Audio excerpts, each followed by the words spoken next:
City of Baldwin City Council meeting for June 12th, 2023 to order.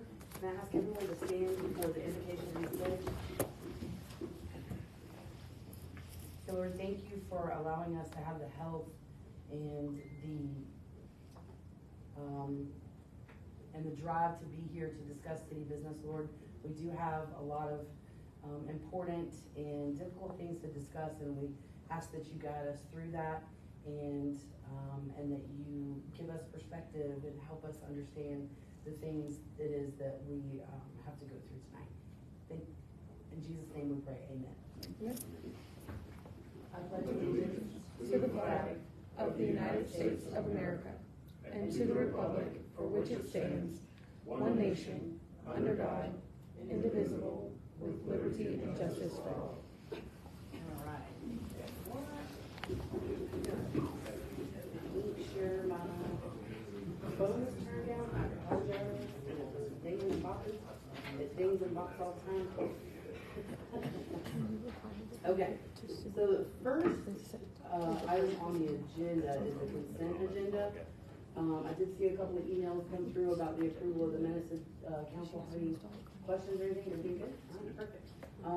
So I'd like to, this is for the council meetings for May 30th, 2023, and work session of June 6th, 2023. Can I have a motion to approve the consent agenda? I'll make that motion. I have a motion from Councilman Fisher. Can I have a second? Second. I got a second from Councilman Llewellyn. All in favor say aye. Aye.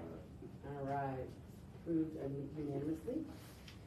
We also have our citizen comments. So if there's any Baldwin citizen that would like to come forth and address council, you can come forth to the podium and state your name and address.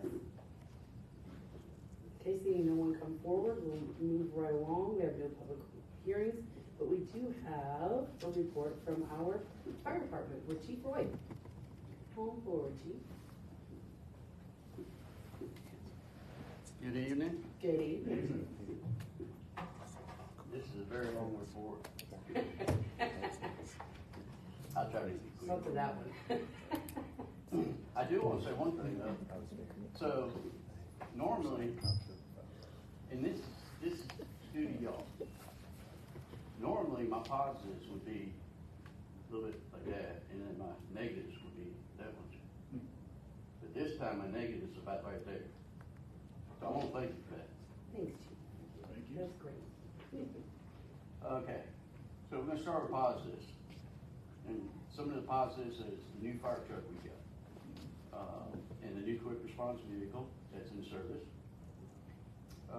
Firefighter Forrester becoming code enforcement / fire inspector, hopefully for the city in the next few weeks. Yeah, that's a good plus for Yes. Positive work environment is definitely on the rise in the fire department. So, you know, community outreach and community events has been a good positive for us and the community. And you're reacting with the events that you guys come up with and allowing us to do our stuff in those events.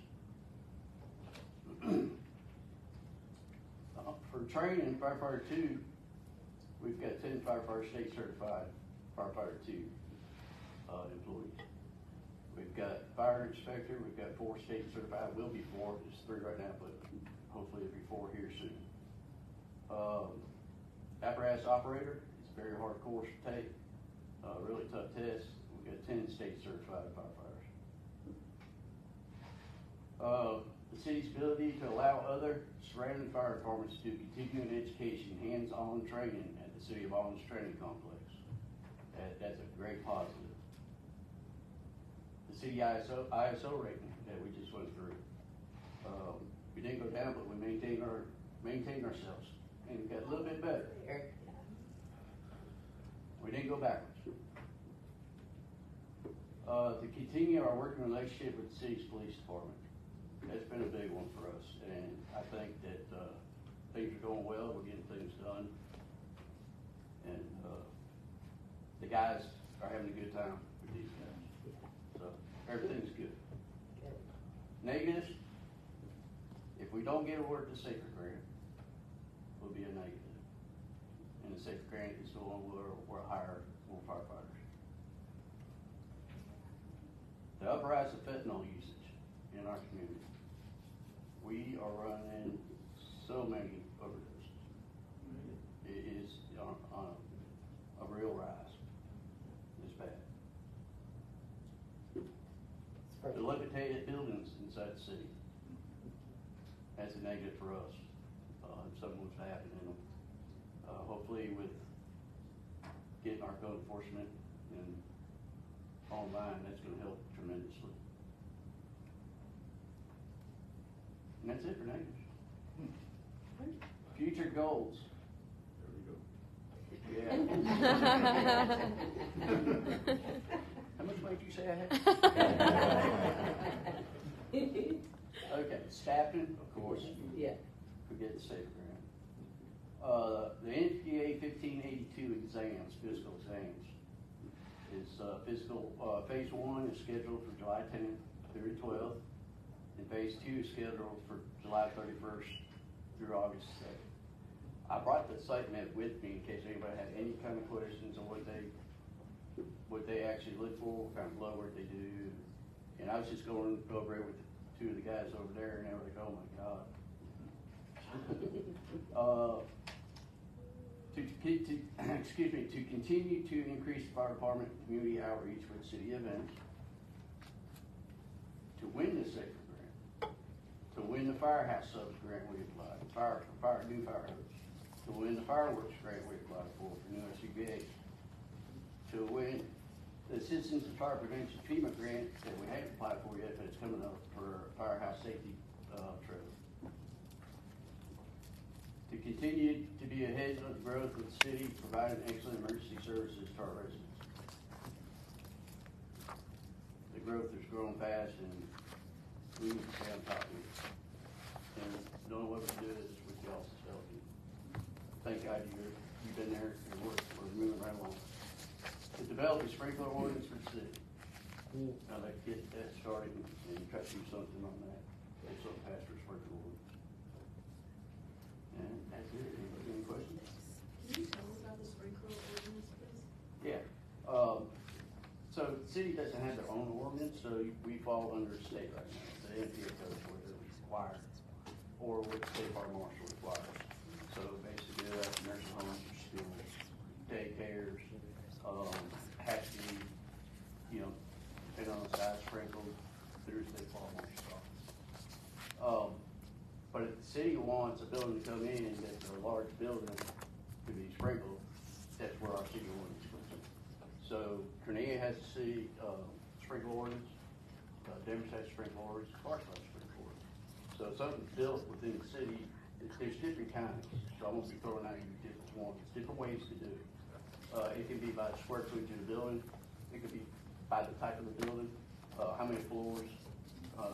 So depending on whatever we come up with, we say, anything built over 10,000 square feet in the city has to be sprinkled.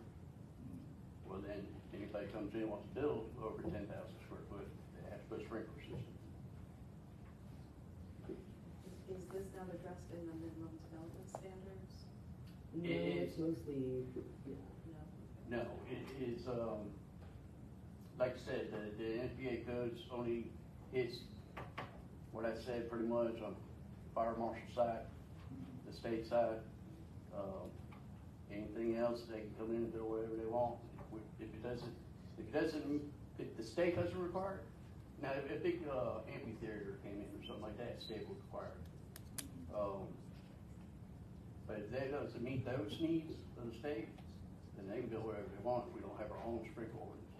So the growth that's coming in, I feel the need of it, I think it'd be good for the city to have that protection.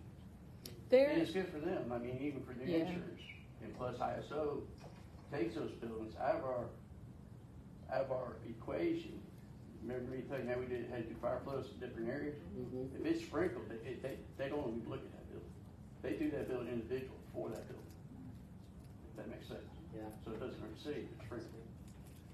There are ICC requirements for sprinklers. But ultimately, it comes back to the authority having jurisdiction. So it becomes our obligation to determine, do they need it, do they not need it? And that's where there's some disconnect with people who are wanting to build, and we're like, well, this is how we interpret it, and they're like, well, this is how we interpret it. Well, if we had an ordinance that says this is what we're following, and these are our requirements, then there is no question about it. That is our authority in that ordinance. I know Mount Airy, a couple of years ago, there was a very nice lady who purchased the old Ty Cobb house. Yes. And it had been a wedding venue. They had changed uses and things. She was turning it into a respite. She was turning it into a vacation rental for respite purposes. So people who took care of disabled folks, things like that, could go there on donation-based prices and stay. But the Mount Airy goes off of City of Cornelia's ordinance, and so that was some back and forth about that. But ultimately, she needed to sprinkle the facility because of the people really staying there. But I did find was interesting that Mount Airy was going off of Demarest. They had not adopted their own. Yeah, I never heard of that. I think it was because they were using their fire marshal. And their fire services. Yeah, Yes. so there was there's an agreement there that they were going, well, he was like, you know, if we're gonna oversee all of this, these are the rules that they have to follow. Yeah, years ago when we done the city Alto, we covered Alto and done an agreement, they didn't want that. Yeah. They didn't want us to do inspections over there. Yeah. Come to their calls. Yeah, just come to the call, right. So in there lies the thing is, so, you know, it was going to be a financial burden on this woman who was basically doing charity work, is what it amounted to. It's a nonprofit. But the point is we have to help protect people's life and property, and that was what was necessary to protect that. If it was her own home, it'd be one thing. If she didn't have guests that were going to be staying there, it'd be another as well. But she did go before council and asked them to make an exception, and they chose not to. But she got worked out, so unfortunately. Anyway. Yeah, it can be a burden. But then again, that's where you guys set your own guidelines. And I plan on getting all three of the local areas ordinances and seeing what they got in on it, and then we can lay it all out on the table and say, okay, what do we want? Yes. Yep. Exactly. Yeah, because we have the airport business park. We have a lot of economic growth coming our way, and it's something that we probably need to start exploring, among others. Sprinklers will save fire. Yes. Yeah. You know, last 4th of July, Mhm. when fireworks were going off here, we got a call to the second building on the right of the industrial, the old industrial. Anyhow, water coming out of the building. So we go over there, and sure enough, it's, you know, a foot of water inside the whole building. So we're looking all around. We got the water shut off. We're looking all around trying to figure out why it went off. And we looked for the head that went off. And we pulled the desk away, and it had a surge protector, just one of the regular surge protectors. Well, that overheated, melted the carpet, burned up the wall. Oops. From the receptacle, probably up to about right here. Yeah. And enough heat set it off, or enough smoke set it off, or heat, and then it put it out. But if they hadn't put it out, it would just sit there and burn until somebody seen it. Right. Because it was at nighttime. So, These little surge protectors are. I got, surge protectors are terrible, they are. especially cheap ones you buy at the dollar store, Dollar Tree, and places like that. Got one quick question, and then, I'm done with that. How many fentanyl coals, ODs, did you run in the last couple of months? I don't have the true statistics on that. I can get it. Yeah. But on an average, in the last 6 months, I'd say we probably ran at least 30. And, Narcan every time? Oh, yeah. And, Yes. If we ain't hit them with Narcan, PD's already hit them with Narcan, because RPD carries Narcan now. how much does Narcan run these days? Well, there's programs out there where we can get it for free. Okay. So we just meet the requirements of those programs, and we just keep getting them free. Gotcha. That's all I need. So just to cause I'm in shock. Funny, I actually just sent my kids, both of mine, a link up to a video about, you know, it comes, all of, you think you're getting one thing and you're getting fentanyl. That's right. And with the amount of counterfeit everything, and you just brush against something and die from it. So, just to clarify, you said around 30? On an average. And this is OD calls, this is not, That's correct. that's That's terrible. correct. That's BD goes awful. on pretty much all of them with us.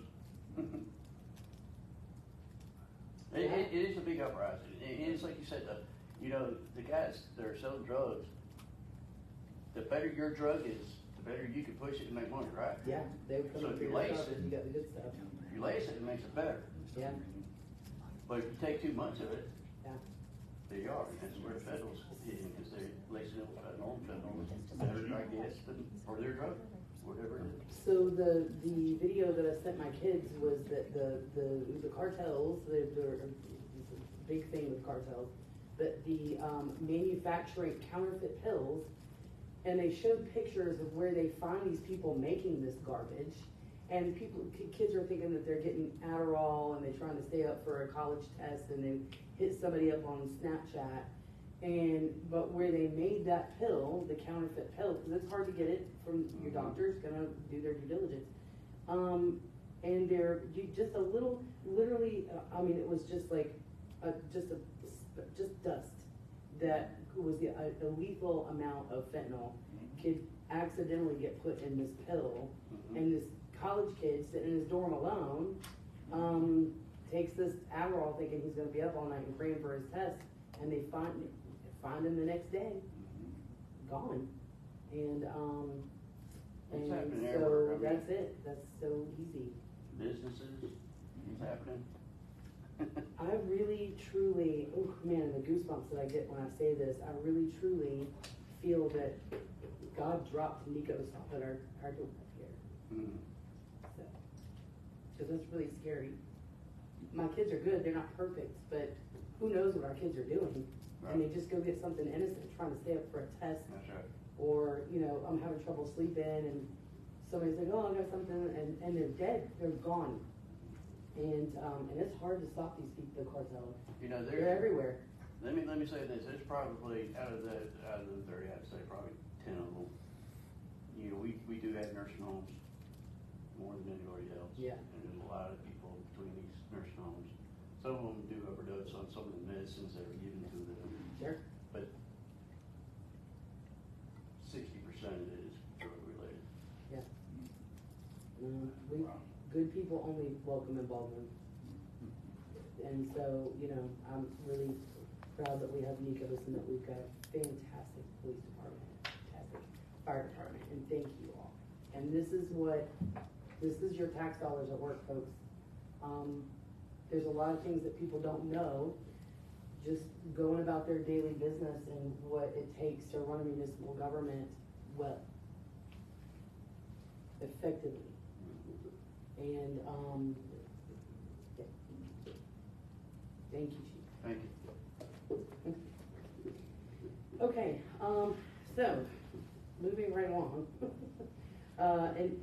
In old business, we have moved up. Number one you'll see on the agenda is consideration or approval of, Farag, am I saying that right? Farag, I'm sorry. Water account adjustment. Mr. and Mrs. Farag have not come to the meeting, but I think Emily, even though this isn't old business, we moved it up just in case they were here, so they didn't just sit through the whole meeting. Ms. Woodmaster, would you like to come and talk to us about it? Good evening. Good evening. It is not often that we bring these requests before you. There are a number of policies in place to provide leak adjustments and water adjustments to our customers that do not require coming before council. However, this one is different. It's the largest water loss we've ever seen on a residential account, and the total.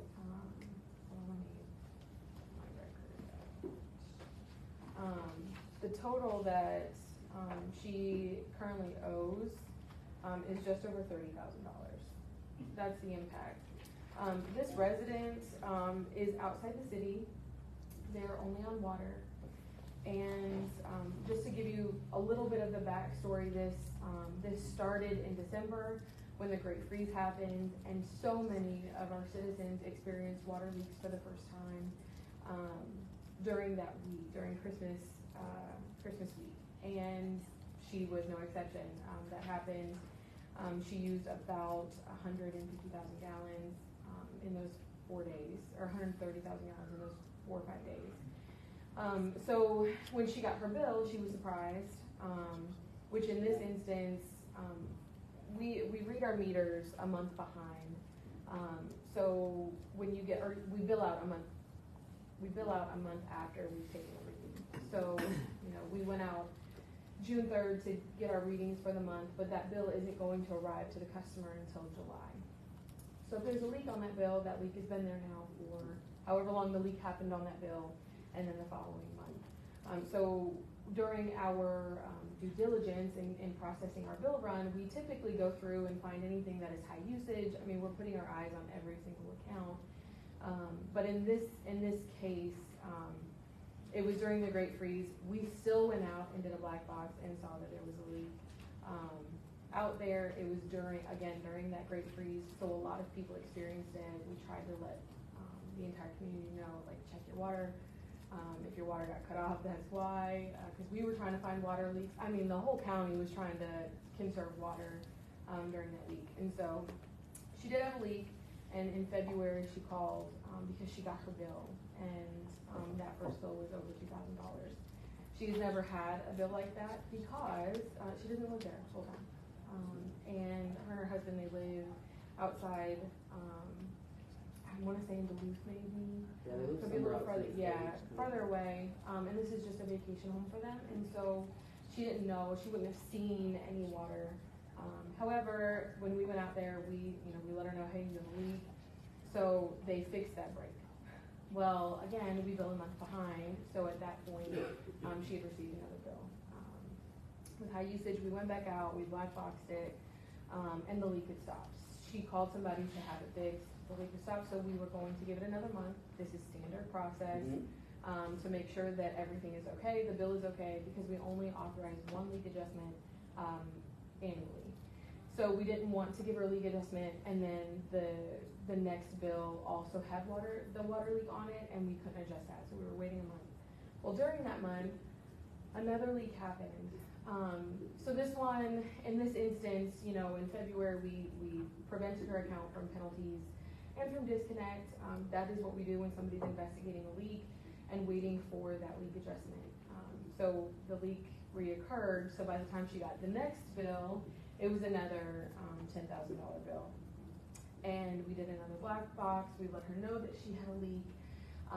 I encouraged her to go out and turn her meter off. Well, you can see it. I mean, there was a lot of conversation, a lot of back and forth with how many black boxes we did, how many conversations we had. And then on March 7th, at this point she had already had a second high bill. And on March 7th, we were doing the bill run again, and there was more usage. And this time it was, I think that month was almost 800,000 gallons. And so again, at this point, we let her know that there was a leak. She called back in April to complain that she keeps getting these large bills and she doesn't know what's happening. On April 12th, she had somebody come out and do a leak detection to find where it was. And it was under her driveway. The whole driveway had collapsed. But again, it wasn't like the water wasn't surfacing, it was just destroying everything just above it, because it was finding its way down. And so she got that leak fixed. Here we are 6 months later, and the leak is fixed. Everything is done, her meter is off. That is her new practice. I did talk to her about that.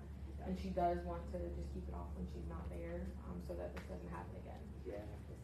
So, if you flip over to that second page, you'll see that I gave you a couple of options. to cover this. I will add that this has never happened. I've been doing leak adjustments the entire 5 years that I've been here, and I've never seen an account like this, ever. And so the leak adjustment that we typically offer for somebody who lives outside of the city and does not have city sewer, we will take their average 6-month bill, which in this case is 60 gallons for the entire month. We take that bill, we deduct it from the total bill owed, and then we take the remaining gallons from whatever that leak was, and we charge it at the second tier inside city rate. If we were to do that, this bill is still $27,000. I mean, it is exhaustive and cumbersome and so many other words.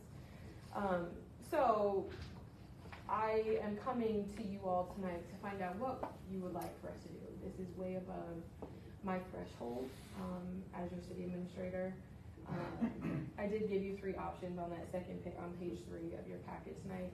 The first one is to write off the entire balance. This is your business. You have that authority to write that off. The second option is to charge her normal rate for the first 4,000 gallons of each month, which is a standard,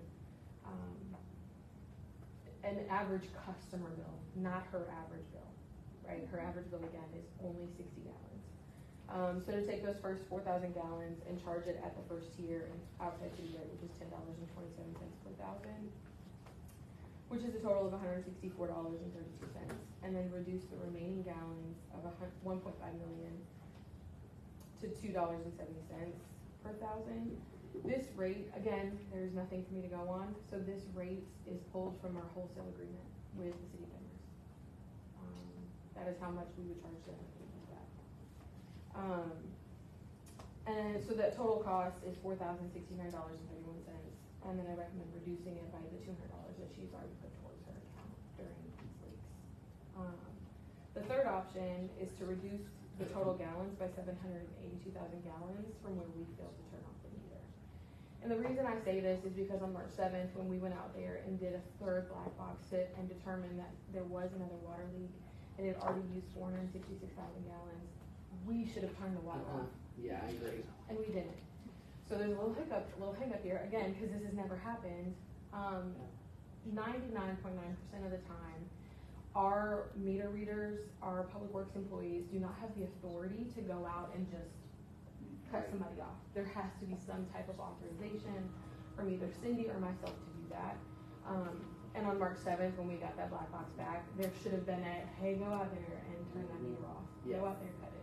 That didn't happen. And so I would recommend that we reduce the 782,000 gallons for the 34 days that it ran prior to it getting fixed, because we should have turned it off on March 7th. We should not have allowed it to go forward. Also, as an aside, we have created a policy in-house that any leak that is out in the field that we see that water is being lost on, that our water meter readers will be able to go out there and turn it off. Yeah. Leave a note, have them call City Hall so that we can notify them what their options are. Yeah. We do need to conserve our water. We all know that, and so to allow or to create this policy for our staff would allow any leak that same right. So if we haven't turned the meter off, Yeah. it's our fault. But if we have turned it off, we've prevented them from having a high water bill, and we've helped them solve the problem and conserved our water. And conserve, yeah. So hopefully this won't ever happen again. So if we were to pick option 3, again, charging the remaining gallons at that $2.70 per thousand, that would be $1,957.91 to cover the 4 months of water. Has she contacted her homeowner's insurance? Because I know there's another one in Chandler Heights where they had like 33,000 gallons of water go through in the same freeze, and they were out of town, so they didn't find it until for 2 weeks. So I know their insurance has said they would cover that, but that was inside of the house, and so I don't know. I've not recommended it to her. I also talked to Scott about that same thing, and he said that most likely they wouldn't because it didn't impact the home. Yes. There's another piece of this for me. Even if we go with option 3, paying $2,000 on one bill would be difficult for most people. I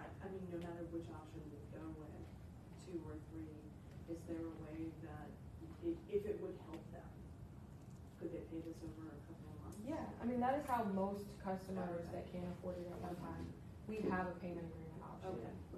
There's a form that they have to fill out, an agreement that they're gonna pay X amount of dollars for so many months, until it's paid off. So you absolutely Yeah, have I mean, that. but even coming up with $2,000, I mean, I think for most people, that would hurt. Yeah, so the in-house policy that we've got, how quickly do we know when there's a leak like that? You know, like. Typically during the bill run, During the bill run. yeah. So at that point, we're not Do our meters not have the ability to flag when something's going on? They are flagged. Any customer could go out daily and check their meter to see if there's a water leak. That is a cumbersome task. I Yeah. also don't do that. Yeah. However, the way that our system is designed and how many different elevations we have, it is very difficult to get the press of a button option like Cornelia has. People have talked about that before. It would take a lot of infrastructure in order to make that happen, so that we could just click a button at City Hall every 15 minutes and see who's got a spike. Yeah. Um, Gotcha. So it is That possible. would be nice. It is Yeah, but possible. in the mountain part of the Yeah. system, that would be Yeah, crazy. it's difficult. Yeah. And it was recommended to us to hold off on even doing that until we got all of our meters changed over. I will say that Scott and I are meeting with our meter rep, Neptune, to go over options. Also, we have some data technology that we have to upgrade anyway this next fiscal year. And so we're hoping that there might be some type of option, because everything is in the cloud, that they've updated some type of infrastructure. It may not be an option, but at the very least, they will know it within a month, which is why our policy is to grant the leak adjustment over a 2-month bill cycle. Yeah. Because we know that there's a month that has gone by before they might even know. Yeah. Okay. Sorry, that's a lot. No. It's a It big just deal is not, though. it has never Yeah. happened. I've never issued a bill for $30,000 to a customer. I would for imagine water. she's probably gonna need a new meter, cause isn't like once it hits 1 million gallons, it's kind of past its life, is that right? Digital one should be able to do it. No, I'm talking about the inside, Oh, well, I know it can flip the numbers over. I'm talking about the rubber things on the inside of the meter. I don't think at this point she would need a new one, especially because she doesn't live there full time. Okay. She's using very little. I have a It's question. an $800 expense. Who's the biggest water user? How much water do they use? It's a loaded Okay. question. In our distribution system, we have a couple major users. A lot of them are apartment complexes, like Baldwin Court Apartments, Heritage Gardens. The Dairy Queen on 441 is one of our large users. Lindsay Oh, yeah. Windows Yeah. is also, and Steel Cell are major users. But they use like over 100,000 gallons. What do you mean? They use over 100,000 gallons. In a month? Yeah. Not necessarily. Like Dairy Queen used 500,000 gallons in a year, and they're a top 10 user. Yeah. So it's not, we don't have a lot of major, significant water users on a monthly basis, if that's what you're. Yes, thank you. Yeah. Absolutely. My first inclination would be option one. But that wouldn't be fair to other residents of the city as well. You know, you have to balance that out.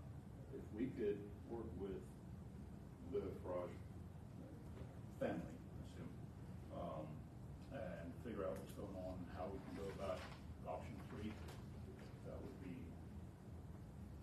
optimal. Yeah. Option one is not an option for me because Yeah. we had to pay for Right. the chemicals, Yeah. you know, to produce potable water. Mhm. So I understand their situation. I'm not inclined to go with option 2. I will also, if I could add, that I have talked with her about potential options, and she understands that she has to pay for the water that passes through the meter. She does understand that, as frustrating as it is, but she does know that, so it's not like any one of these options will be a blind side and whatever. What do you guys think, Larry? I'd like to check into it a little bit more.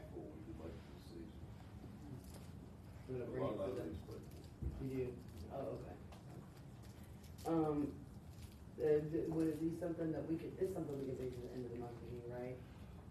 Yeah. I will add that she's waited over 6 weeks to reconcile this account. Okay, but she's not incurring any No. kind of, okay. No, we're not charging interest or anything. The bill just sits there. Yeah. Okay. You they catch them later off this stuff? Well, I know they don't live there. They're hardly ever there. Is it off presently? I don't know, but it's my understanding that she They wants to need start to, doing that. no more than there, they need to get the water off. Cause I know, they're hardly ever down there.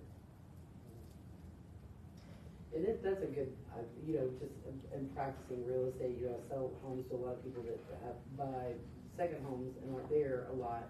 And that's a good practice if you leave for any significant time, it's good to turn the meter off. Like, for example, the folks in Chandler Heights, they were gone, you know, for 2 weeks and came back and their house was destroyed. Yeah. They also, our Yeah. citizens have an option to pause their account so that they're not incurring fees. We go out there and actually put a lock on our meter so that no one else can use it. And we will go back out there and reactivate it whenever they need us to. Yeah. So it is an option, that is something that they have the ability to do. So we always talk about, you know, informing people or education is really important. It might be something that's a good idea to just put a little thing on the, water bill that says, hey, if you're gonna go out of town, turn your water off at the meter, just to make sure that you help protect your home, you know, and your property. You never know what's We gonna can happen. absolutely do that. Yeah, I think that's a good idea. Okay. Well, you guys look good with bringing that to the end of the month, maybe? Got it then. Thank you, Ms. Woodmaster.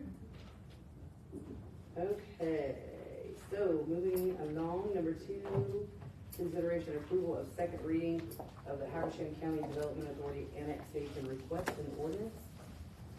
Simultaneously, we also have the consideration and approval of the second reading of the Habersham County Development Authority zoning ordinance. So, if you guys flip over to page 4, we did last week, during our work session, had the hearing. We had all the discussion. Do you guys have any more discussion, any questions? Nope, we ready to just move along? All right. So I'm gonna read the bold parts for the, annexation, and then we'll move along to the zoning. So an ordinance, this is the second reading. The first reading was May 15th, 2023. So, ordinance number 2023-05124A, an ordinance to annex and bring within the corporate limits of the city of Baldwin, Georgia, all those tracts or parcels of land owned by Habersham County Development Authority and being 3.87 acres, more or less, being tract 1 of tax map parcel 090008B, and lying and being in land lot 169 of the 10th Land District of Habersham County, Georgia, and being more particularly described by a plat of survey or deed and attached to the annexation ordinance and incorporated herein by reference thereto, and made a part of this description for this annexation ordinance to provide for an effective date and for other purposes. Can I have a motion to approve ordinance number 2023-05124A as presented? I have a motion from Councilwoman Almania. I have a second. I have a second from Councilman Llewellyn. All in favor say aye. Aye. Any opposed? All right, passes unanimously. Thank you. We'll move right along to the amended the zoning map, and this is, again, first reading was done May 15th, 2023. And this is ordinance number 2023-05125Z, an ordinance amending the zoning map of the city of Baldwin, Georgia, by zoning all those tracts or parcels of land, Habersham County Development Authority, and being 3.87 acres, more or less, being tract 1 of tax map parcel 090008B, and lying and being in land lot 169 of the 10th Land District of Habersham County, Georgia, and being more particularly described on a deed or plat which is attached hereto and which is incorporated by reference into this ordinance at the time of the annexation as light industrial and currently zoned prior to annexation as low intensity, without conditions, repealing conflicting ordinances, to provide for severability, to provide for an effective date, and for other purposes. Can I have a motion to approve ordinance number 2023-05125Z as presented? I have a motion from Councilman Ventures. Can I have a second? Second. I have a second from Councilwoman Almaño. All in favor say aye. All right, any opposed? Fantastic, motion passes unanimously. Excellent, thank you very much, guys. So, next item on the agenda, consideration, and approval of improvements to the courtroom. Did you guys wanna have any more discussion over and above what we had in the hearing, in our work session last week? I just have a question on the sales order. In our packet, it said the prices did June, May 31st or past that. Will they honor the prices? It will only change if the vendor changed its price. But he said that the markup is maybe 1%. If they do change it. He's not been able to confirm that they changed it.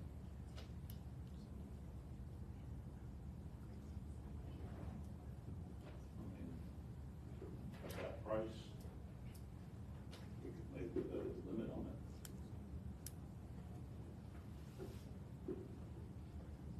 So we don't know if the vendor changed his price. No.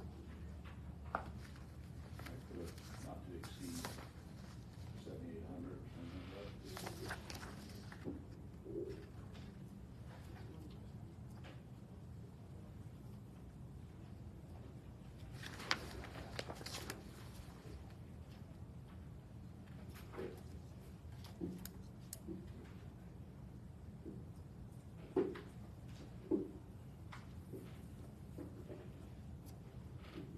Do you guys have any further questions? Oh. $76. I'm No, sorry. 700. Yeah. Yeah.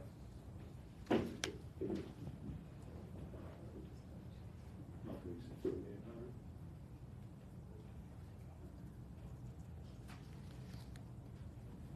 Did it say a 1% increase somewhere? No, that was just what Johnny and I discussed. Oh, okay, gotcha. He doesn't think that it will change, but they have the right to change it every 30 days. Gotcha.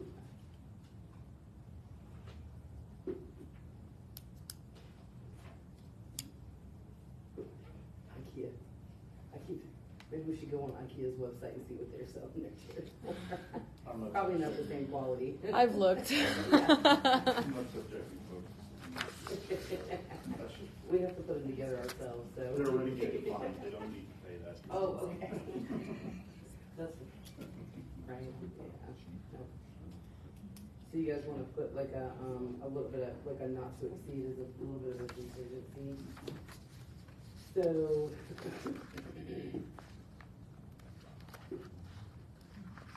So you want it to be 7,800? I think that's fair. And there's not much of a contingency, but Well, yeah. but- that's plenty of a contingency considering it's a quote that, they provided. Right, this is, right. Are you including the desks that are on the back? And the desk on the back, yeah, you guys can see the Oh, desk so- information. And another two. Yeah. Yeah.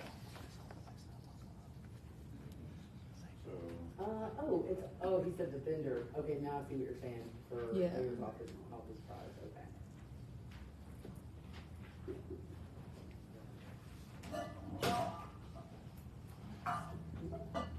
and these are two completely separate items, right? They're not working together. Okay, so 7,800. Well, it's a part of the same improvement Yeah. to the courtroom. So 7,800 on the one, and 2,100 on the other. They can't work within that framework, we're going to have to restructure whatever it is. Probably just won't get this. Okay, so 2,100 for the desk improvements, and then 7,800 for, okay. Can I have a motion to, no, How are you paying for it? I thought we discussed that from public safety funds. Was there a concern that we should not? I just wanted to confirm. I Oh, we wasn't did. here. We talked about it in our work session, so, you know what, legal counsel's here, so the idea behind the public safety is restricted to public safety initiatives, and part of, well, the desk being, that was the public Court, safety. I think court operations are appropriate use of the funds. Thank you, I appreciate, I thought so too, but we just wanted to make sure, so, you guys okay? Good, yes? All right. Okay, so I'm going to ask for a motion to approve the chairs, quantity of 25 chairs. No, there's 100. It's right? 100 chairs, but it's 25 boxes. There's sets of 4. 25 cartons, yeah, of 4. I'm sorry, I apologize. So there are 100 chairs, as well as the credenza shell, the desk shell, and the chair. Okay, and then what is, you know, I love invoices because they're so coded. Can we just Like, get this all together? Yes, $9,900 for courtroom improvements. yeah, I just wanted to itemize it, but I guess we don't have to do that.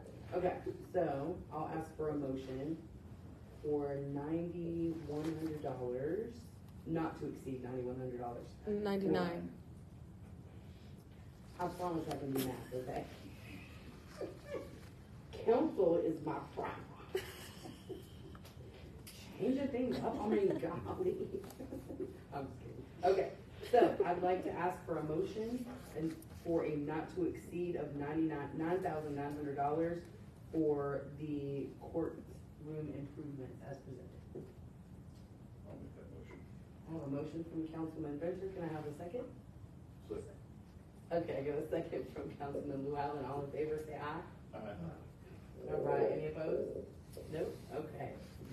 Motion passes unanimously. Thanks, guys. We're gonna get it right.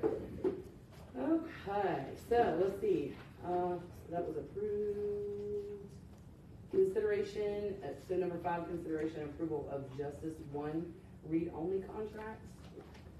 Did everyone have the opportunity to go over that over the weekend? Good. You guys don't have any questions? The question I have is, are there any concerns from any council staff? Oh, hi. You wanna come talk about your products for a minute? Come on up. Oh, I guess I can. I did drive up here for that. Pleasure. Did you give her the on the? They have them. Okay, great. Yeah. Howdy. I'm Alec. Good to meet everybody. Hi. Thanks for letting me stop in here. I know you had requested it. So you should have 2 contracts in front of you.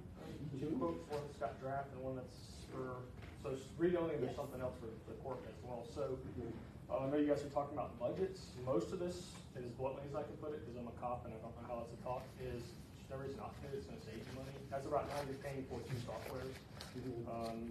Chief switched to, and the department switched to SSI, so this would allow them to access our system for older reports, but not make any changes. So that basically allows us to not have to charge for full service. So if I live in Baltimore and I come in here, I had an accident from 5 years ago, they also have access to pull that. Susan or whoever can pull that for you, and it just costs you $250 a month. We charge that to anyone, big or small.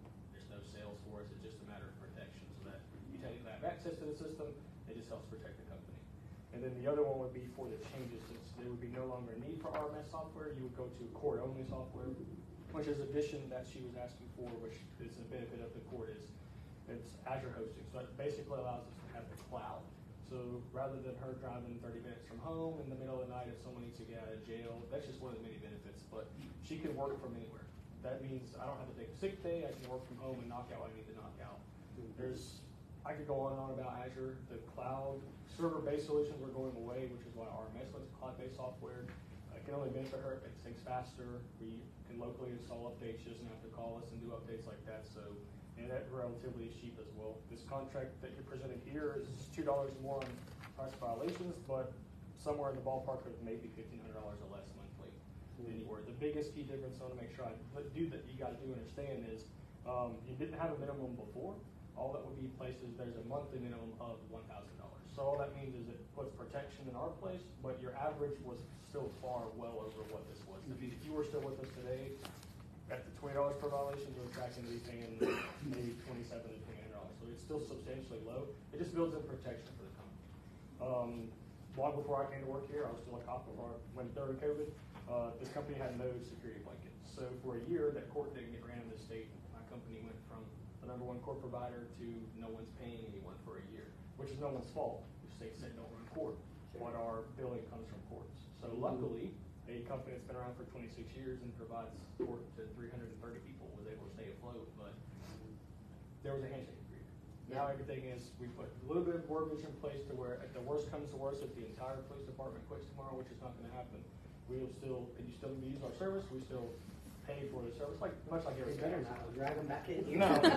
No, but all that does, and in your case, it's a moot point because you're paying substantially more.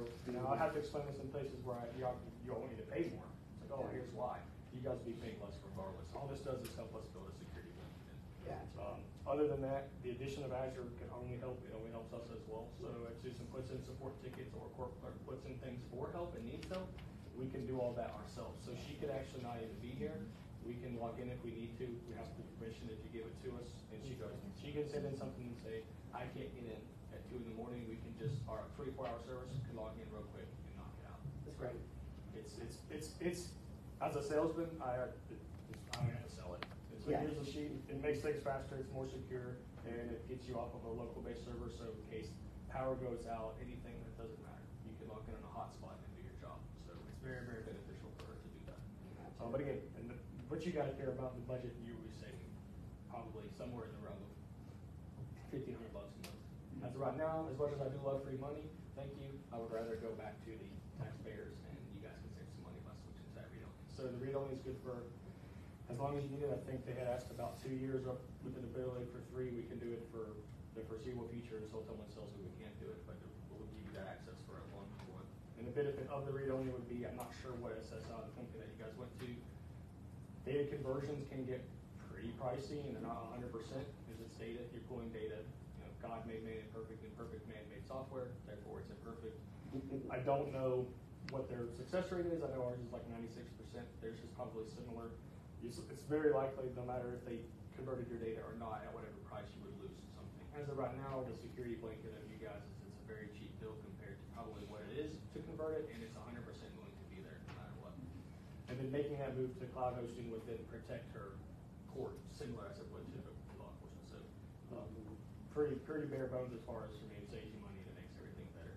Normally you don't get deals like that where it gets better and you pay less and whatnot. It is better for you guys overall, in my opinion. So if you have any questions about what it would be that I can help while I'm here that you guys want to know about? Pretty good explanation. Thank you. Yeah, and I think that, and I think the only question that we kind of had last week was, the termination or expiration, but there's not really much of an agreement other than not less than 3 months prior to the expiration date, the client shall notify JSO whether or not it desires after the expiration date to use JSO programs. All that it basically is that if you're really mean to me and you don't tell me 3 months in advance, I can be mean to you, but we get 30 days. We have 30-day opt-in, not opt-out. So if you do not want to use us, you have 30 days to just let us know at the bare minimum to opt. All of our contracts are opt-in. Give you a heads up, right? Basically, whereas other ones are opt-out, you just tell us if you want to come back. We don't force you to stay. But that is basically, it basically allows you to have the ability to play hardball if someone will play you guys. If you need to. You've been with us for forever or something happen. But it does help. It's a business. It does help us out. So. Oh yeah. Okay. You guys have any other questions? Bubba, do you have any concerns? Because you did have the opportunity with that. I did. Good. Oh, this is great when it passes the weather test. So. Yes, that's right. That's right. Especially the winter. Can I have a motion to approve the Justice One contract for the read-only and the Courtware Solutions? Am I saying that right? Yes, ma'am. Yes. Can we separate them? Oh. That was what I was getting ready to, Yeah. should I be separating them? Because one needs to go to the police department, one needs to go to Court, and we they're can send an separate. invoice to whoever needs it. So, if chief is chief, are you in charge of your own billing, or is it someone else? So, on most of the billings, so that's something we've got to come up with, Yeah, the read-only should come from the police side, and the, because we used to, it was paid for all by citations, so we didn't have this situation. However, invoice wise, whoever council or city, whoever determines who wants to quote unquote foot the bill, we can send it to them. I think that's an Emily decision on how we I want think to do so. that. Yeah, we can send it, Yeah. it doesn't, it's one extra step for us, it doesn't, And we we can can invoice break it. something out. Oh, it just, in the way that we have to make our when motion they don't and know, approve we it. just tell them we can What do do you it. recommend, Mr. Figure Master? it out. I'm okay with it being one motion, One just because it's motion. very similar. The product is similar. You're approving to sign both of them. I don't know that it has to be separated. Technically speaking, functionality wise, the way that you do it won't change, you just can't add to the system. So it's really no different from what they do technically they're using right now. So maybe it could work as one. It's the same company, same software that you have now, so however you guys want to do it. But if you do need separate invoices, we can always do that. Awesome. Thank you. Okay. Thank you very much, I appreciate it. Anything else? No, I think we're good. Thank you. You're welcome. Thanks for having me. Absolutely. Yes, and thank you for explaining everything. You're welcome. Makes perfect sense.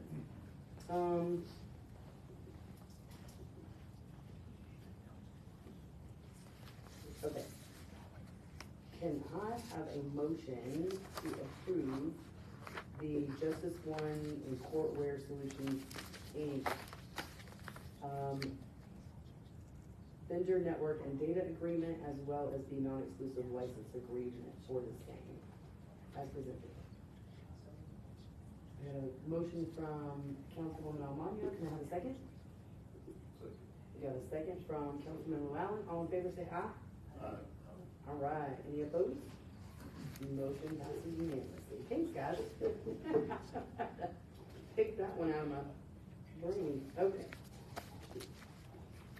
So, as we spoke, so number 6, the next item, consideration approval of the ratification of the Valvoline decision. I think we picked that one apart at the work session, so I'm just gonna get right to it.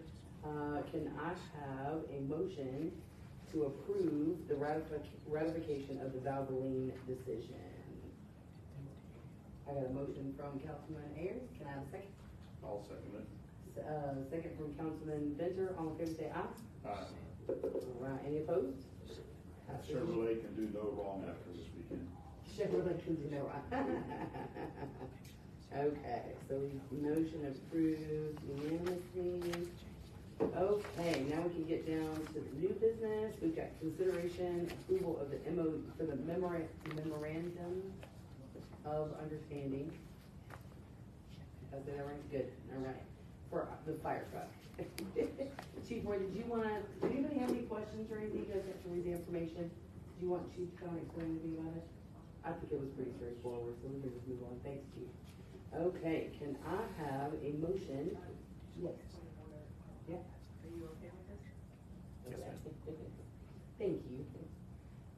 Can I have a motion to approve the MOU for the fire truck?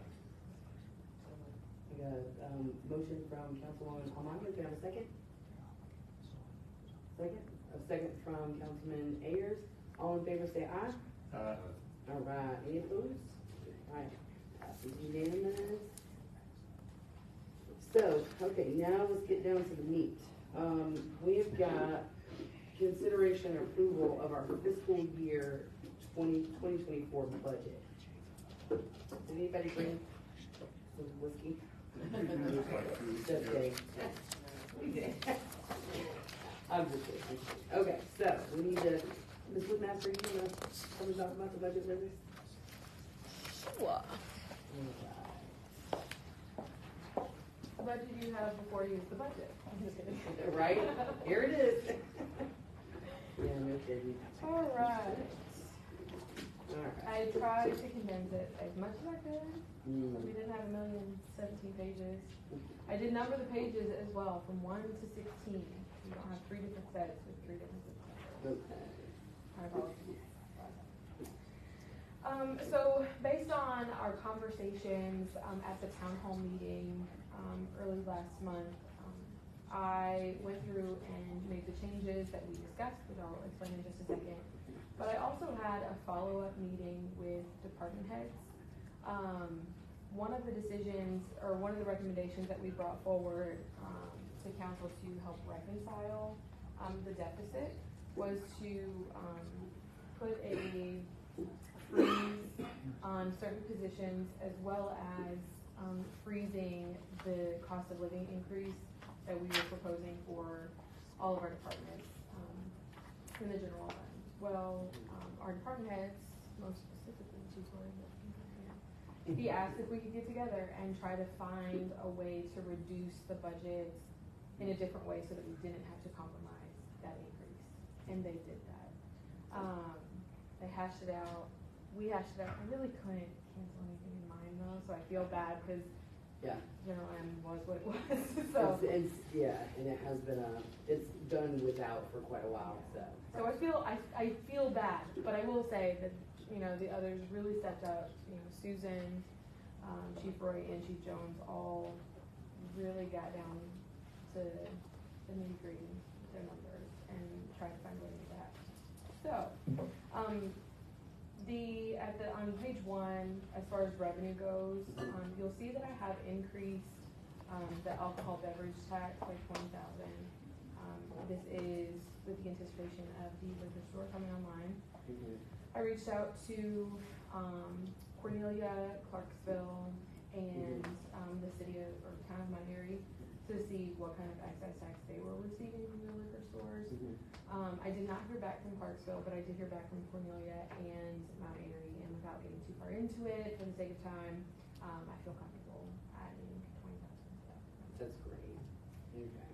I also increased background checks just a little bit. I think before I had it at 375,000, I increased it by 25,000. We are adding additional personnel. Surprise, Chris. But we're on track to meet that this year as well with the 2 staff members that we have. So I do feel confident in that number where we stand today. And then you will see that there is an operating transfer in and 2 fund balance balancing mechanisms. Looks a lot different than before. So at the town hall meeting, the positions that I called out all of the positions that we were adding to our budget this year, so that everyone understood what was impacting the budget that is causing us to have such a great deficit. There are 8 positions being added. It's kind of a big deal. Can you tell us what those are? Yeah, they're on page 36 of your packet. Okay. I'm proposing a city clerk.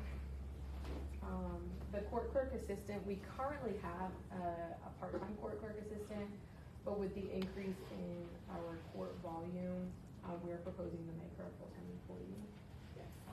So it's an addition, but it is becoming full-time. We're proposing 2 additional patrol officers, and if you recall, this is a part of the 4-phase plan to build our department. So adding 2 officers this year was a part of that. And then we have adding a GCIC operator, a firefighter, and the firefighter is, there's one, but it's kind of in tandem with applying for the SAFER grant, which would give us 4 employees. However, we have to pay 25% of the 4 employees' salaries. So we're recommending that we approve 1, because we would have to pay that cost anyway, so we can hire 1. And if we don't get the SAFER grant, we can still hire a firefighter. So that's why that one is in there, it's just 1. And then we have a street department technician, and then code enforcement, which has been requested by council. Sorely needed. We all know that, we've talked about it. Beat that one to death for the last couple of years. Yes. So that is proposed as well. The implications of that are huge. I mean, if we're gonna draw people to the city and we know that changes are coming, it's imperative that our city has code. Yep, absolutely. Oh, yeah. Not only that, but for it goes hand in hand with our public safety as well. There were a couple of properties where people who are living, in which people are living as tenants have had some really, bad, environmental health as well as, fire safety, issues that we've had to go in and do inspections. And so, you know, so having code enforcement is, going to, really, it's pivotal. And we have people who our citizens are coming to us and saying, you gotta clean stuff up. You're right, to clean stuff up, we need code enforcement, so we've been working on that. Additionally, so anyway, I'm gonna, go ahead, I'm sorry, I'll cut right in. So we're proposing adding 8 positions. And then one of the recommendations we had at the town hall meeting was that we freeze some of these positions halfway through the fiscal year. Our department heads are in agreement with that. In addition to that, they've asked to freeze additional positions. So we have a firefighter position on here that we're proposing to freeze until December. And then for our patrol officers, you know, we're proposing delaying, adding 1 until January. But then reducing the second position, having them employed for 10 months instead of 12, so delaying it by 2 months. Mm-hmm. So they would start September 1st. Yeah. So by doing that, it gives us, for both of those, well, technically all 3 of those positions, to reduce them in the way that we have. Yeah. It makes up the deficit for the proposed change to the COLA. Gotcha, If that okay. makes sense. So, and then that would leave the COLA at, what was the percentage? 8.7. 8.7, that's okay, yeah. For all employees. Mhm. For all employees in the general fund. Because the Yes. water fund and the water plant, they received their wage study. Yeah. Which we are in the process of doing for the general fund as well. So if we have to make any additional changes to that, once that comes forward, we'll bring it to council. So any changes, corrections, okay. That's good, because we have skipped COLA, how many times? There hasn't been a COLA since I've been here. There was one Years. department that received a COLA, and it was because our street department is kind of tethered to our public works department. Mhm. And there was, I think it was FY19 maybe, that public works saw a COLA, so they received it as well. But no other department in the general fund has had one, at least since I've been here, and probably longer. I couldn't answer that though. And I think we could all agree that the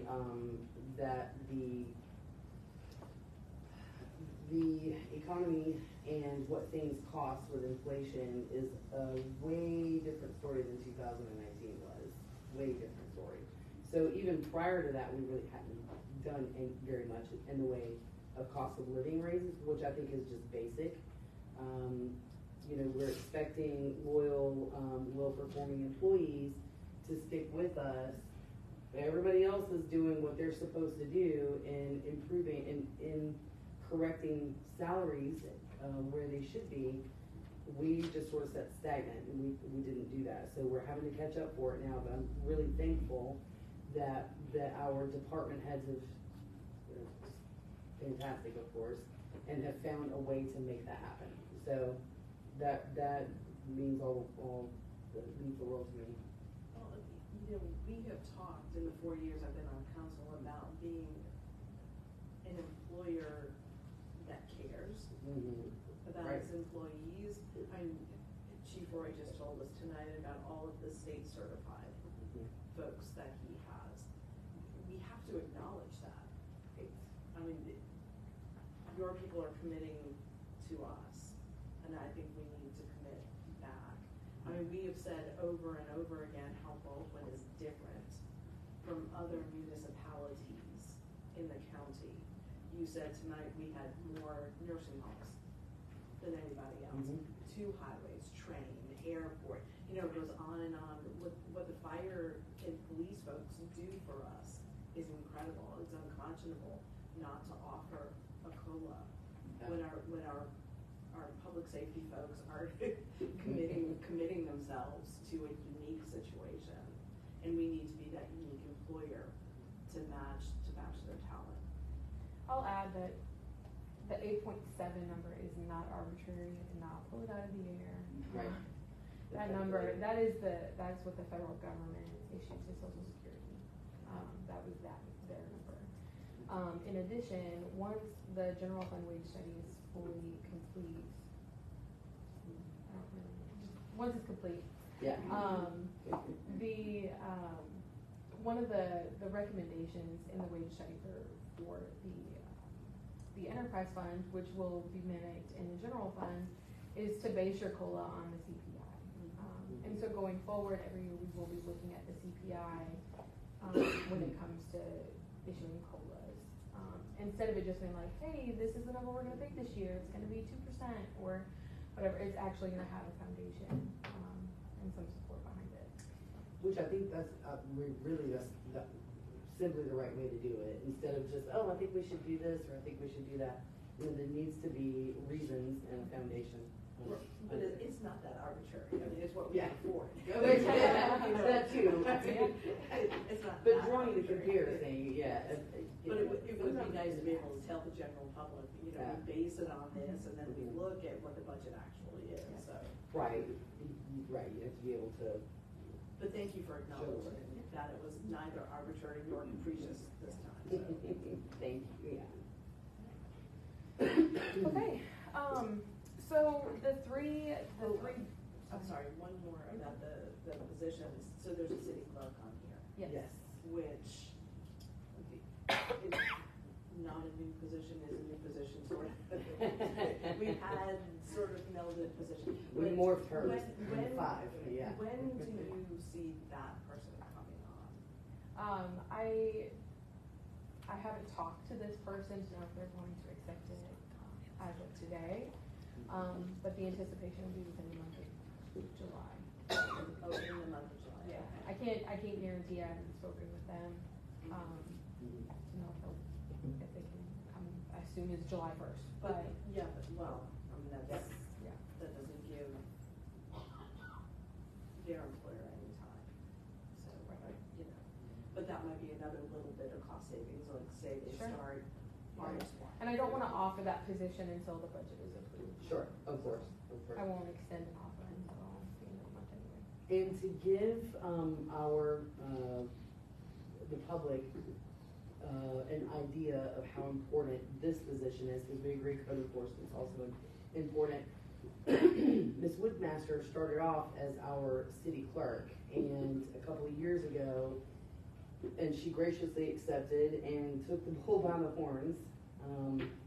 I could say even more about that, but she started out as our city clerk, and at one point, a couple of years ago, had to take on being our city administrator as well as our city clerk. She also shortly thereafter took over being our human resources, as well as our finance director.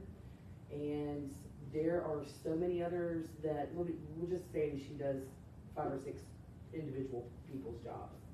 So we are looking forward to having a city clerk, not only because it will relieve a huge burden or it will relieve some of the tasks that Emily has to perform for us so that she can focus on the other duties that she has. But it also puts the city in a much safer position. If something unfortunate were to happen to Ms. Woodmaster, we would be left with no one. And that means I would have to go to City Hall and run everything, and we don't want that, right? So, so this could be, this is putting the city in a But I much think better as we position. go forward, you know, subsequent budgets, it helps us plan to allow Ms. Woodmaster to be Mhm. our city administrator. Right. You know, we take one piece off this year, next year maybe we take finance director, and decide where HR goes. It allows us to plan, and as you say, Mayor, it is better for the city. I understand that it costs more, but what we have put on Ms. Woodmaster is too much, but it's not what's best for the city Right. either. And, Right. and that's what we have to do. I wanna protect Emily, of course, but we have to protect the city, that's our job. Yes. And so teasing out those responsibilities, I know it costs money, but Yeah. we wanna leave the city in better shape than it's out, so. Oh, yeah. Yeah, we've been very fortunate, and again, Emily, And thank you. Yeah. Yeah.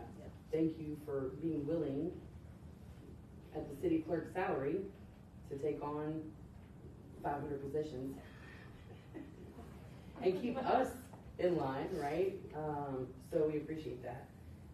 That said, I did ask EMI to, they're doing a wage study for us, but I did ask EMI to, if they could, bring up the salary ranges for 3 positions, just, you know, in anticipation that our budget was coming near, and their timeline for the actual wage study was a little further out than what our budget is. We needed to know what these numbers were, so it was good.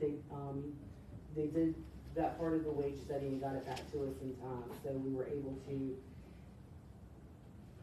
make sure that the numbers that we are willing to pay have backup, that we understand what it is that these positions bring, what their job duties are, and what they entail, and what that looks like in as far as numbers are concerned. So we've got that now in here as well, and we're within that. And then we'll let you keep going. All right. The 3 funding mechanisms on the bottom of page 1, the operating transfer in, just want to clarify why these are 2 separate things. The operating transfer in is it's an annual movement from the enterprise fund to the general fund if needed.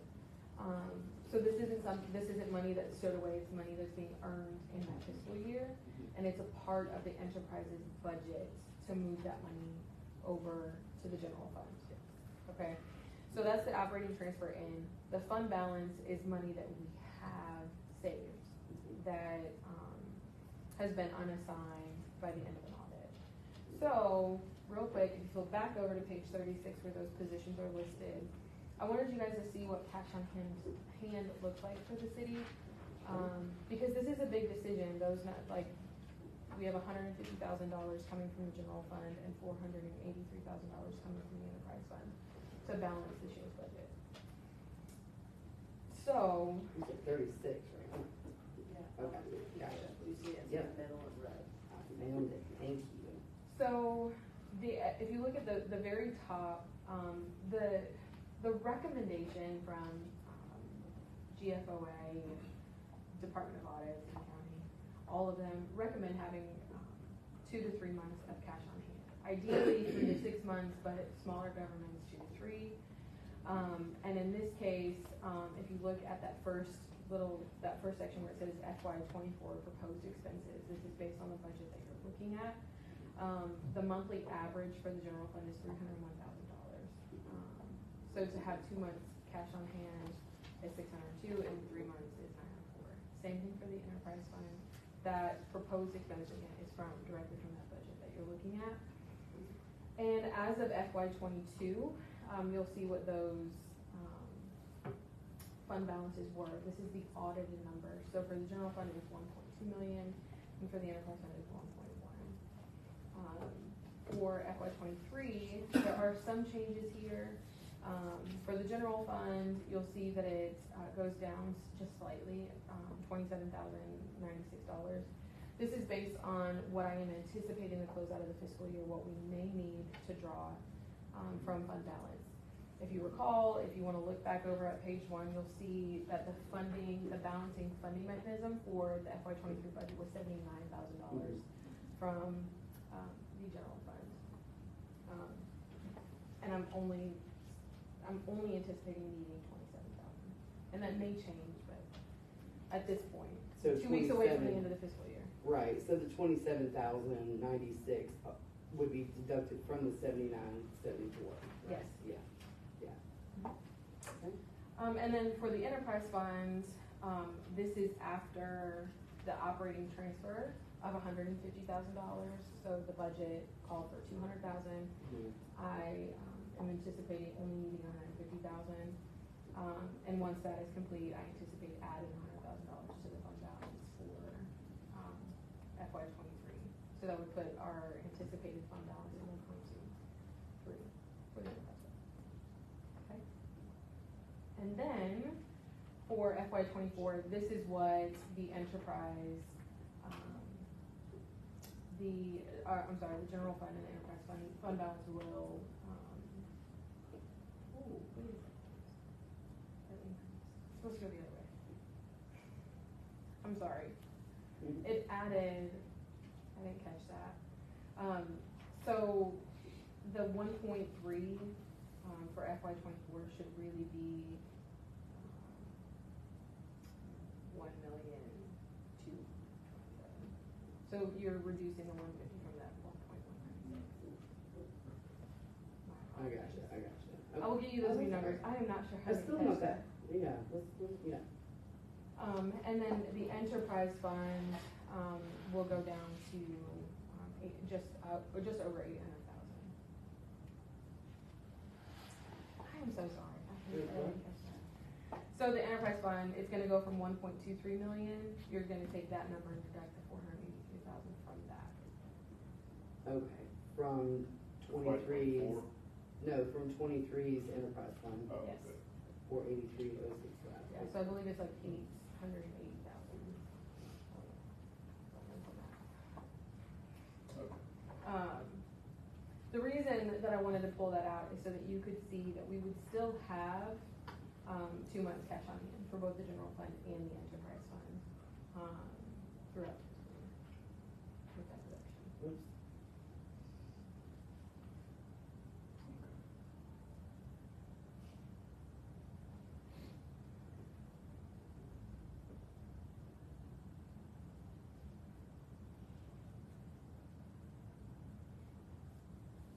Yeah, 747, okay. Okay.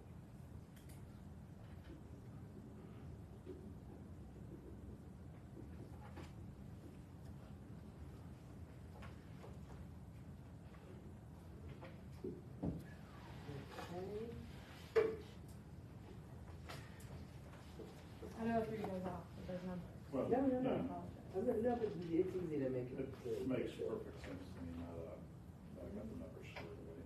With that balancing mechanism, using the 483,000, we will still have 2 months cash on hand. Oh, great.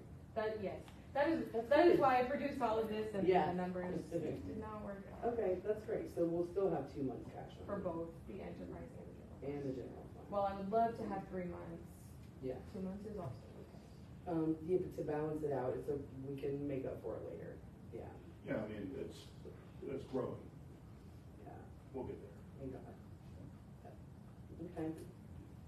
All right, and then, But that balances the budget. it does, yeah. Is there anything else in the budget that you wanted to question or have some concerns about? Good question. Just a couple of points of clarification, I think, for the public, garbage collection fees. Oh, yeah. You know, the increase there, that's not our increase, right? That was Correct. put upon us by the vendor. Yes, so last year I met with our vendor, and he indicated that they had to go up 24%.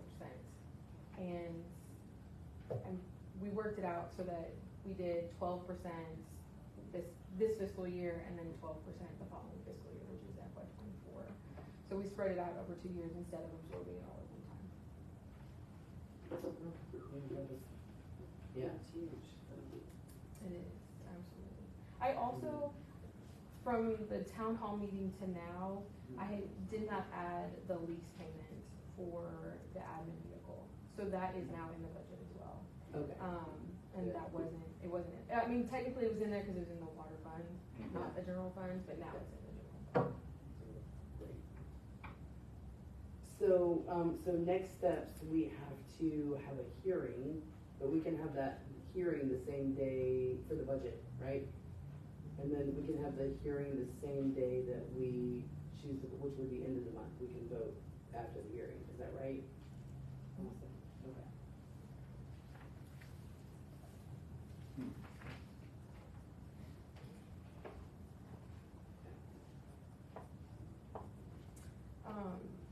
This kind of, I mean, it really does go hand in hand. If you flip over, Oh, yes. on page 37. Okay. Yeah, so part of the balancing, mechanism in the enterprise fund was increasing water rates.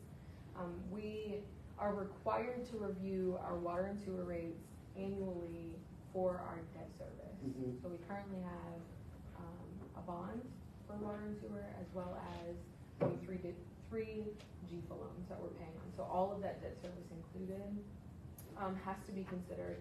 One of our debt covenant requirements is that we maintain a 1.1 debt coverage ratio. And if you look on page 11 of the budget, you'll see that we have a 1.135. So just over the 1.1 requirement. Where are you seeing those page numbers? Cause At the bottom. I always say 29 or 37, or, 21 or 30, right, I don't know that. Oh, okay, well, that's because I'm looking at the budget that I printed. Oh, yeah, ours is printed over the That other has numbers. notes Yeah. on it. So I can tell you what yours says. It is page 31. Sorry. You let me go through all of that before telling me that I was giving you Well, I bad was keeping up until Well, this they- moment. They were, me too, yeah. I'm sorry. Yeah, there it is. Okay. So this always should be contemplated and discussed when Right. reviewing our budget annually to ensure that we are meeting that requirement. Well, part of that requirement is that we increase our water rates dependent on either growth of the system Right. or increased water use, or increase in population or increase in water use, which are kind of both the same Both, thing. yeah. Right? Yeah. So we look at it in both ways. How many meters have been added to the system, how much more water is being utilized, as well as the population impact that we have. So in this instance, we had a 2% population increase or water service increase to our system. And the way that we anticipated our growth and anticipates from 3 to 5% increase every year. Mhm. So if we can't make it up in population or growth of the system, it has to be made up for by a rate increase. So in this, I'm sorry, it was 3% of population, right? It's 3%. It was 2.98. So we increased our population and or service delivery by 3%. So to cover the cost, to ensure that we have the proper debt coverage ratio and meet that requirement, we are proposing a 2% increase. Yes. But we didn't have to go to the 3% because we're still within that debt. So we were able to pass on that savings to our water customers and not having to go up 3%, but staying at 2 because we were able to keep within that debt service. We're contractually obligated to do this. Yeah. Yeah. Yeah, can you, that's something I wanted to ask, could you explain what happens if we drop below the 1.1 debt service ratio? They can call our bonds. Right, which means They we can have pay big back. boo-boo trouble. And we gotta pay it all back immediately. Big boo-boo trouble, Immediately. yes. Yeah, like there's no ifs, ands, or buts about it. Like they have the right to do that Yes. as the bondholder. This requirement though, for many years, and this is, like we have a different bond now, so our requirements are a little different in the 2012 bond, but if you're not looking at this, you're going to wind up compressing the problem, which is, we've seen that throughout the city, right? Like many years we hold things off and then it's this is it, Yes. you gotta do it all Yeah, we now. had to do a 20% increase at one point to So, make up, yeah. so we are intentional now with the new bond that we have that we issued in 2021. Mhm. So we're looking at that every year. So you'll see that this percent, it might not be a 1%, it might not be 2%, it could be 5%, or it could be nothing, based on the amount of growth that we have and ensuring that we're meeting that anticipated growth schedule that we put in our bond documents. We're being good boys and girls, it is painful. Can I clarify something there? I apologize. So, Emily's alluded to a town hall. Have we not held the public hearing on the budget? No. Okay, I think technically that needs to happen at least a week before the vote on the final vote on the budget. So you may have to have a special call meeting for that public Special hearing. call meeting. Okay, okay, thank you, I'm glad you clarified that. Because I know last year we did, I don't recall exactly what we did, but I think last year was the first year we discovered that we're supposed to have a hearing, because previous to that, to last year, we didn't know we were supposed to have a budget hearing, so we weren't having them. So I apologize for not being used to it, but I just remembered, I remember from last year, I'm like, I know we have to have a public hearing, and I'm not sure about the rules that surround that, but thank That's it. you. So we can have a special call meeting to have a hearing. We'll get with media and advertise that. Yeah, cool. Okay, excellent. Thanks. Any other questions? No, you did great, thank you. So, all of that said, let me make sure I'm not missing my paper real quick.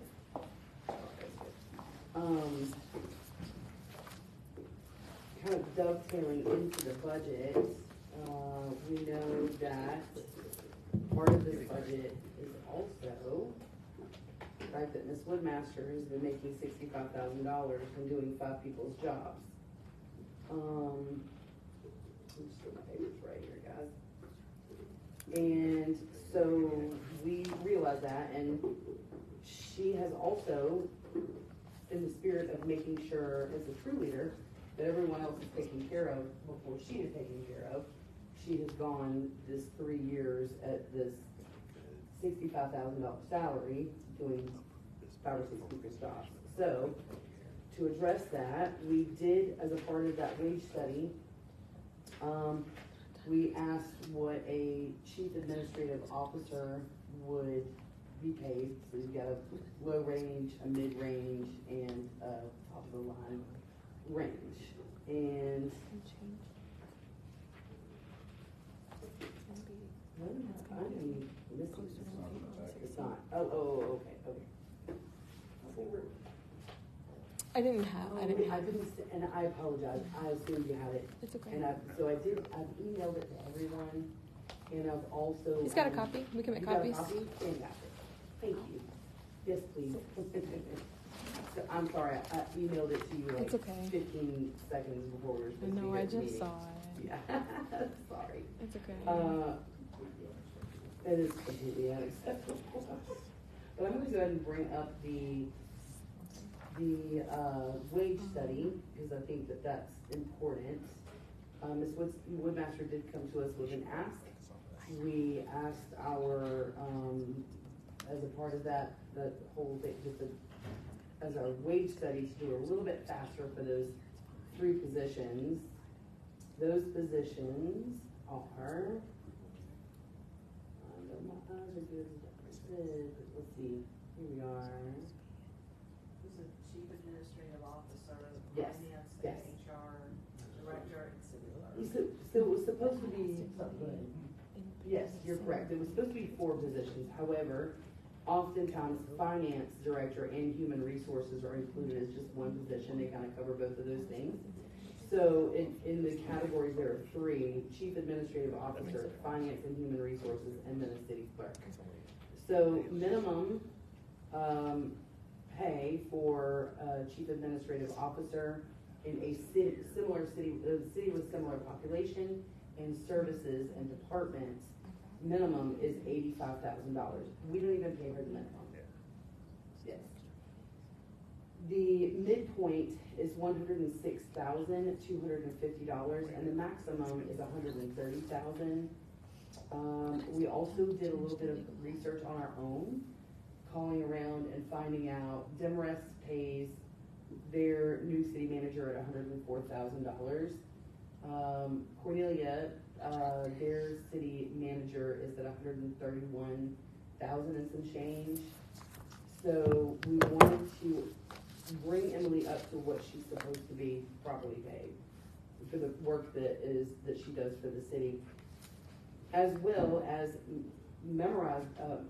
memorialize this in a contract which protects the city as well as Ms. Woodmaster. This is a very political position and is very easy and risky for people in her position to do their daily operation and have to deal with, you know, we're awesome here, but not everybody's as awesome as we are, right?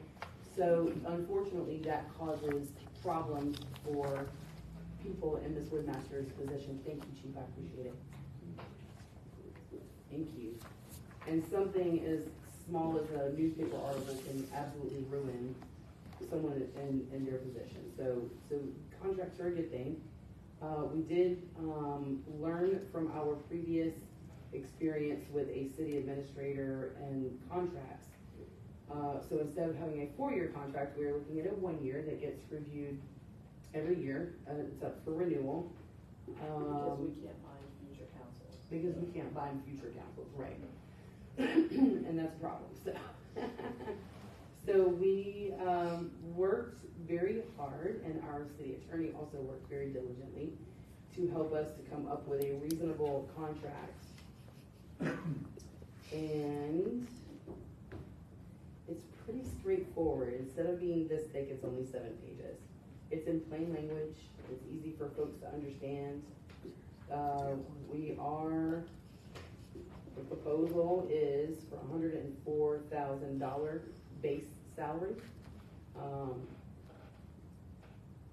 Our goal with this contract was to make sure that Ms. Woodmaster is not any different from any other employees. Like, there's no ivory tower or pedestal. A good leader is going to be in the trenches with their people, and she's very much been that for the last, well, since she's been here with us, but in her current capacity has very much been in the trenches. And so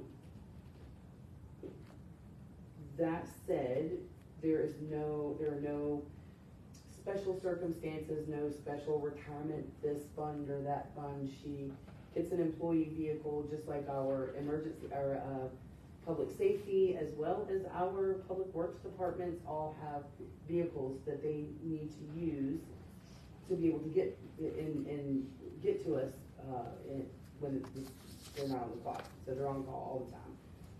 I know that there were some issues within the county with contracts, in that contracts will say, oh, personal use, but it also says within the personnel policy. So, you know, I've read here and there and everywhere on social media, oh, so-and-so can go on vacation with their company vehicle. No, they can't, because it's not in our personnel policy. So yes, she, that does include her company vehicle, which she already has anyway.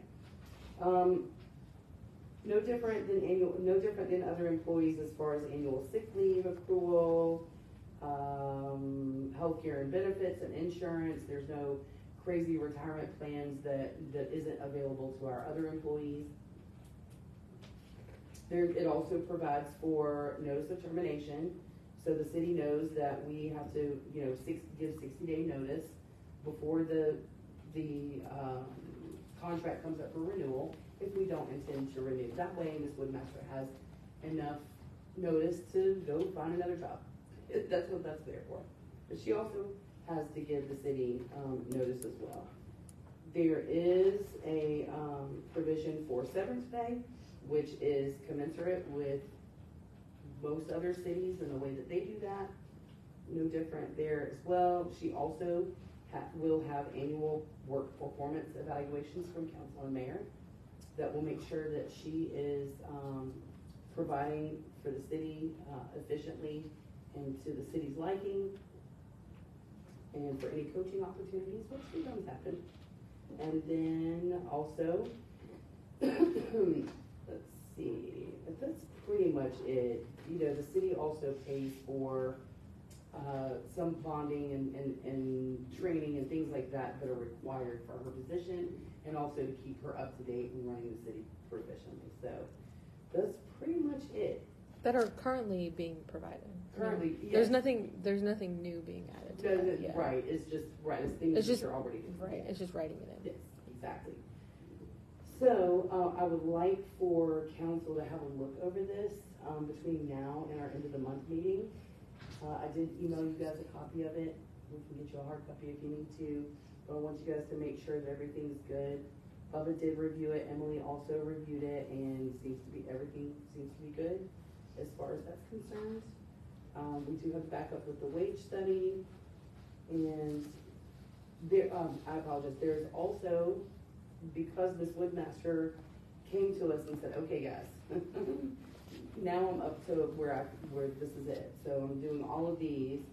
I have to take care of me as well, which is absolutely, you cannot take care of anybody else if you're not taking care of yourself.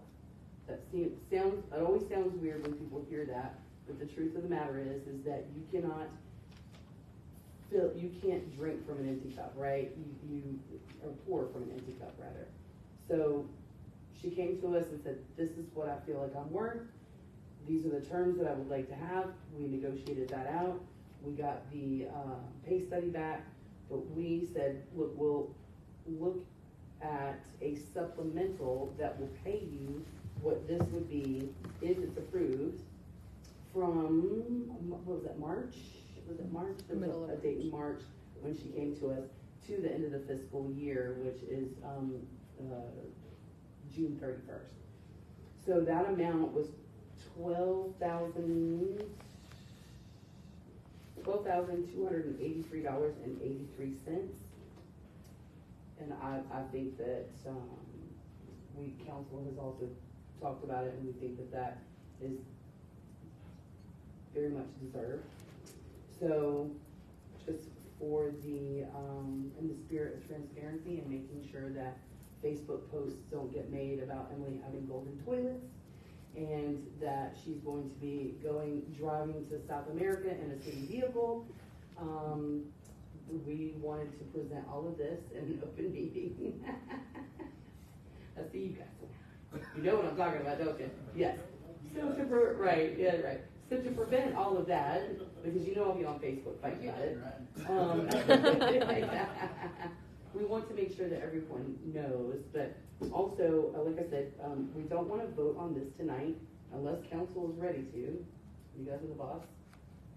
We can digest this over the next, until our end of the month meeting, and that will be up for a vote. Do you have any questions? I mean, I read it. I've had a couple hours to look at it since you emailed it out. I'm good with a vote, but only if the rest of the council is good with that. Karen? You want to wait until the end of the month for Emily's contract? Or? That was pretty good to me, so I just. You're just ready to do it? That's in my head. I hadn't looked at it. You haven't looked at it? You want us to look at it? Okay, that's fine. Okay. Well, we will bring it up to next month, our end of the month meeting. And I believe that pretty much exhausts our list. And then we do have announcements. Before the announcements, though, I want to update everyone on how the water war went. Wait, please. Can we make a vote on the budget? Just that we're okay to present it. Oh, so that I can. Do we need to do that? Bubba recommended it. Oh, okay. Yes, we can. Yes, thank you. See, this is why she makes the big bucks, so we can keep us in line. Mayor, I just think it'd be appropriate for there to be a motion to authorize the presentation of this budget as presented for the purpose of the public hearing to be presented to the public. Perfect. Okay, excellent. Can I have a motion to help me out with that motion again? Sorry, Bob. To authorize the presentation of the budget to be presented at the public hearing. Okay. Right? Can I have a motion to authorize the presentation of the budget as it's been presented to us today for a public hearing? A motion from Councilwoman Almaño. Can I have a second? Second. Got a second from Councilman Center. All in favor say aye. Aye. All right. Any opposed? Okay, there we go. Thanks, guys. Good. Thanks, Bubba. All right, gotcha. Okay, so now we can move on to announcements. The water war went awesome. There weren't a whole lot of people that showed up, but I think that probably was a good thing because we didn't have any kind of rules or anything sort of set. We had a few things set, but we weren't really sure how this was gonna turn out. So it turned out great that there were, that there weren't as many, but it was a blast. The kids that came, they were all age ranges. They had the best time. One of the things that I felt was a great benefit. One of the great things about the water war and these kids interacting with one another is that most of them didn't know one another. And it's already hard enough to go up to another kid and say, hey, do you want to be my friend? Or hey, do you want to hang out? So it was a great icebreaker. They walk up and shoot them with a water gun and say, ha ha ha, catch me if you can. And then there's no problem, you know, and they built little bonds, and they were kind of going around and ganging up on me, and she I grabbed a fire hose and went after them as well. But there was some camaraderie that was built amongst the kids, and they stayed cool and they had a good time, and we had the little raffle that we raffled off the 3 water guns, and it was just fantastic. The mayor didn't get dunked that much. The kids took over the dunking booth. They were like, yeah, we got this. They didn't want anything to do with the lowly mayor, right? They didn't care anything about her. I will say that the fire department, police department teamed up perfectly in a few dumps that the mayor didn't have. Yes, they tricked me. Very good.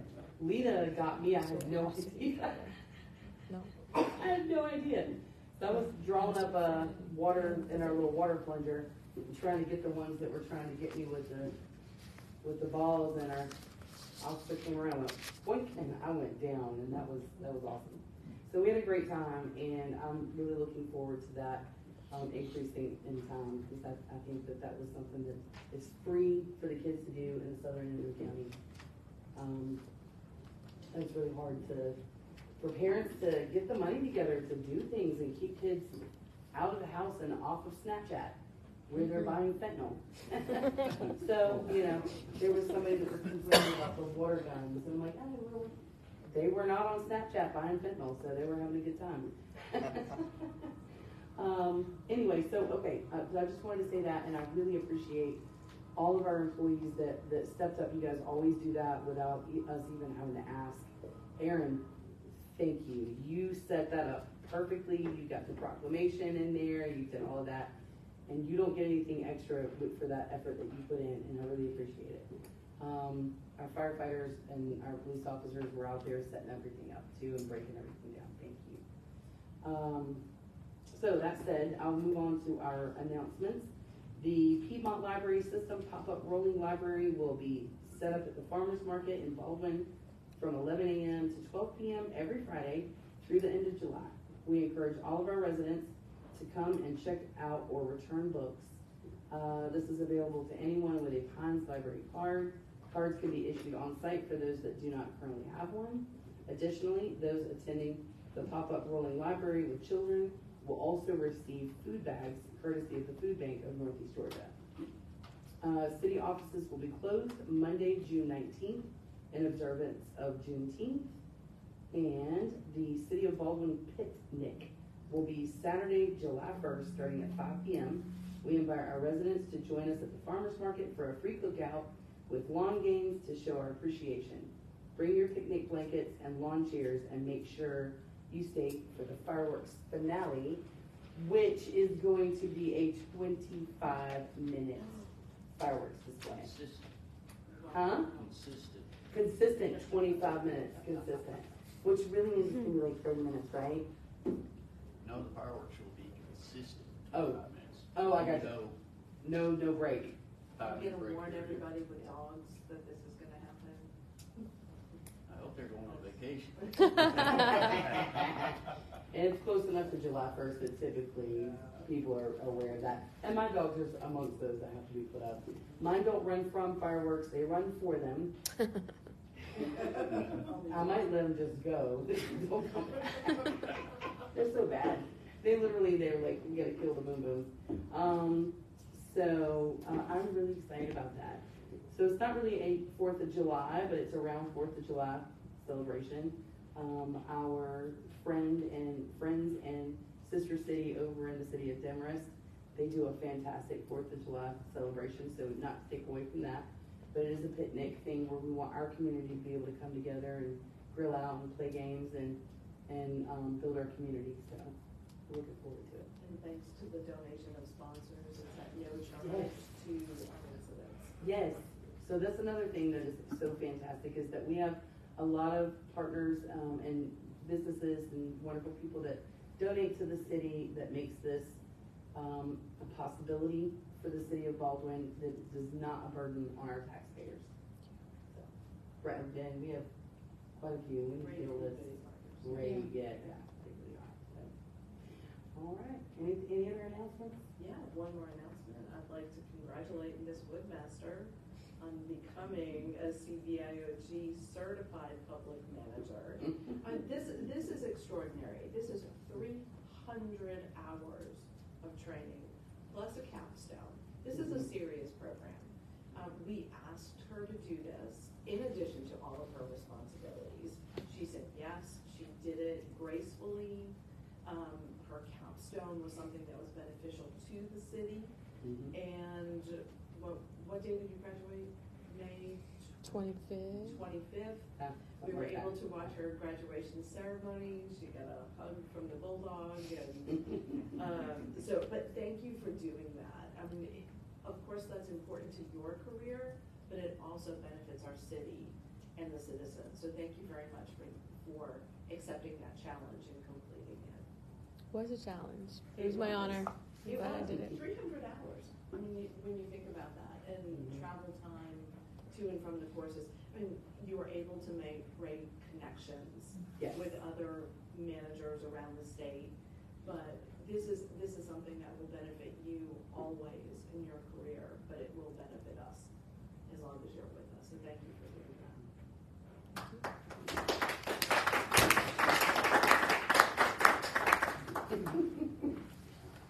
Fantastic. Thank you. I know she doesn't like the pomp and circumstance. No, of bringing it that anyway. had to be said. It did. That really was great. And, I mean, she has done other training for us too, the certified city clerk, but this was a big one, and we do thank you. Thank you. Thank you. Absolutely. No, thank you. No, thank you. I'll have the last thank you.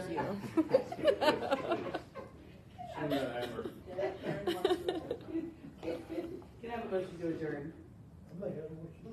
Motion from Councilman Ayers. Can I have a second? I'll second that. Second from Councilman Venture. All in favor say aye. Aye. All right, we are adjourned. Thanks, everyone. I maintain